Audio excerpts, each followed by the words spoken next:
How's it going, everybody? It's Saturday as I film this, and I wanted to share a few things I picked up in the last month. So, I've just been watching a lot of cartoonist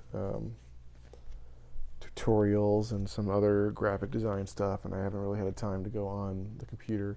Been buying a lot of art supplies, just kind of just refilling on some pens and what have you, and some actual, good rulers as opposed to what I had been using before.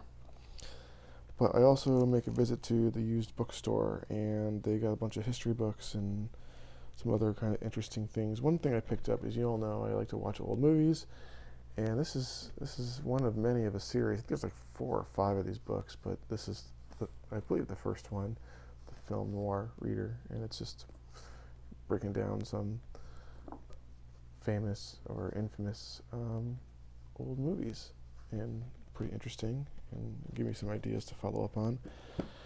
The other thing I picked up, this is, I'm guessing, a textbook. It's a second edition, the Designer's Desktop Manual, and it is a pretty interesting, just a bunch of stuff about coloring online, and I'm sure some of it's obsolete. I'm sure some of it is maybe too advanced or whatever, but it kind of tells you about how to use certain programs, and especially if you're going to turn around and print something, which might come in handy.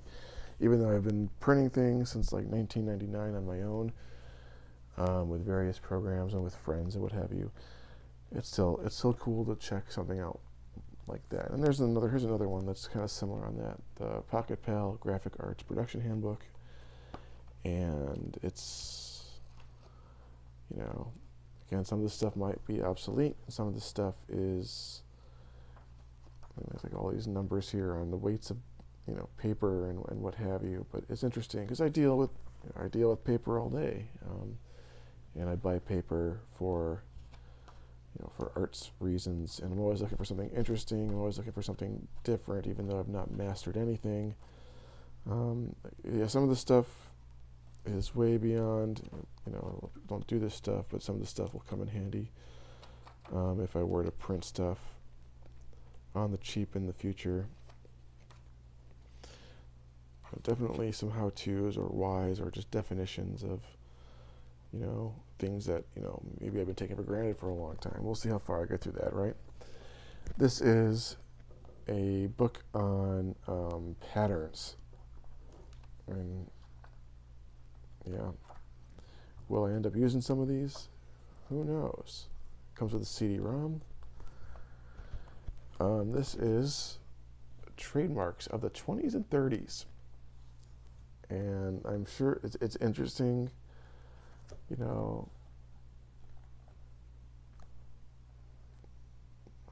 Hey, travel by boat, travel by train. I think it's pretty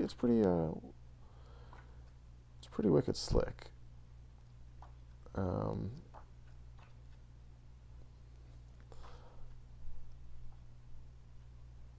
Some of the design, some of the things that people had done for their companies. The next thing is, I've been waiting for this for a couple weeks now, and that is this IDW Ultimate Collection of Mutant Turtles.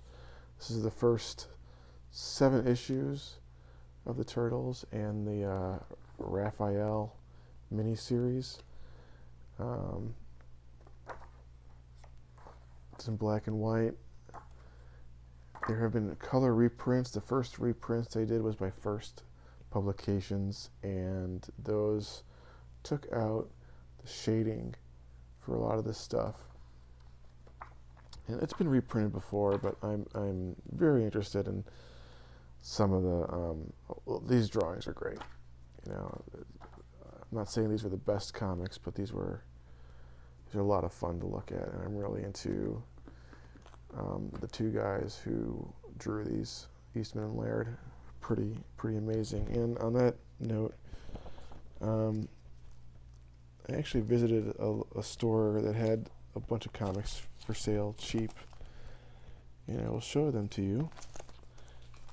And I'm going to find a good example. So IDW, I don't know how much glare is going to be there, I apologize. IDW is running the current Turtles series, and Kevin Eastman is plotting it. They don't own the rights to the comics anymore. So, but Kevin Eastman works on them, so that's pretty cool. You know, and you know, if you know anything about IDW, when they do their licensed books, they usually have 2 covers, and Eastman does the cover for every issue. I don't know why you would choose somebody else's cover if you're going to buy a Turtles book. I would always go with Eastman or somebody from the original series, but that is just me.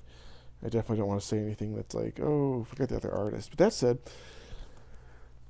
in the pile were these books. Some of these issues have covers by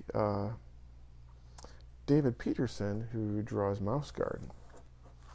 I thought that was really cool, so I picked those up, and these are really cheap. And so I'm not gonna pass up these like prestige versions of, this. IDW at least prints these books in really nice quality.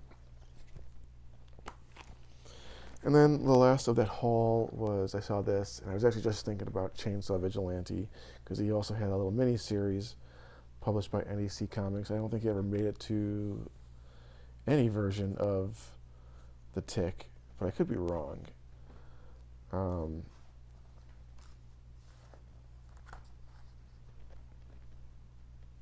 I really love Ben Edlund's layouts. I really love, it's not just his drawings, but just the way he lays things out. And something like that, you can see the bobcat with Arthur's wings on the top. Even that feels like a character, even that feels like something special. And I think this issue, yeah, I love that. I love that sequence. It's probably very. There was a flood in the studio, and a lot of art got damaged, and they had to start from scratch, I think, and so they were probably in a hurry to kind of catch up because they were going to be way behind when it finally came to. So they probably had to do stuff like this, reuse a map, just draw an arrow, and then have a silhouette going across. But it's very effective. It's very funny, and it's very well done. I just love it. It's pretty great. Anyway, my furnace is about to start, and I'm going to be overwhelmed by that sound. This is a little over. This is almost 9 minutes, so I'm going to stop. So thanks for tuning in.